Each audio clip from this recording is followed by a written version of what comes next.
L'aigle et l'escarbot. Fable 8 du livre 2e des Fables de Jean de La Fontaine. Un oral de Jean Lambert pour LibriVox.org. L'aigle et l'escarbot. L'aigle donnait la chasse à maître Jean Lapin, qui droit à son terrier s'enfuyait au plus vite. Le trou de l'escarbot se rencontre en chemin. Je laisse à penser si ce gîte était sûr. Mais où mieux? Jean Lapin s'y blottit. L'aigle fondant sur lui, nonobstant cet asile, l'escarbot intercède et dit: « Princesse des oiseaux, il vous est fort facile d'enlever, malgré moi, ce pauvre malheureux. Mais ne me faites pas cet affront, je vous prie. Et puisque Jean Lapin vous demande la vie, donnez-la lui, de grâce, ou l'ôtez à tous deux.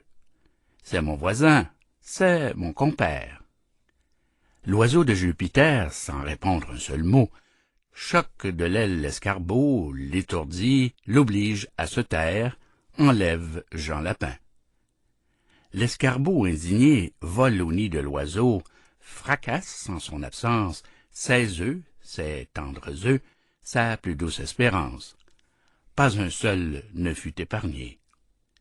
L'aigle étant de retour et voyant ce ménage, remplit le ciel de cris, et pour comble de rage, ne sait sur qui venger le tort qu'elle a souffert. Elle gémit en vain, sa plainte au vent se perd. Il fallut pour 7 ans vivre en mer affligée. L'an suivant, elle mit son nid en lieu plus haut. L'escarbot prend son temps, fait faire aux œufs le saut. La mort de Jean Lapin, de rechef, est vengée. Ce second deuil fut tel que l'écho de ces bois n'endormit de plus de 6 mois. L'oiseau qui porte Ganymède, du monarque des dieux enfin implore l'aide, dépose en son giron ses œufs, et croit qu'en paix ils seront dans ce lieu, que, pour ses intérêts, Jupiter se verra contraint de les défendre. Hardi qui les irait là prendre. Aussi ne les y prit-on pas. Leur ennemi changea de note. Sur la robe du dieu fit tomber une crotte. Le dieu, la secouant, jeta les œufs à bas. Quand l'aigle sut l'inadvertance, elle menaça Jupiter d'abandonner sa cour, d'aller vivre au désert, de quitter toute dépendance, avec maintes autres extravagances. Le pauvre Jupiter se tut.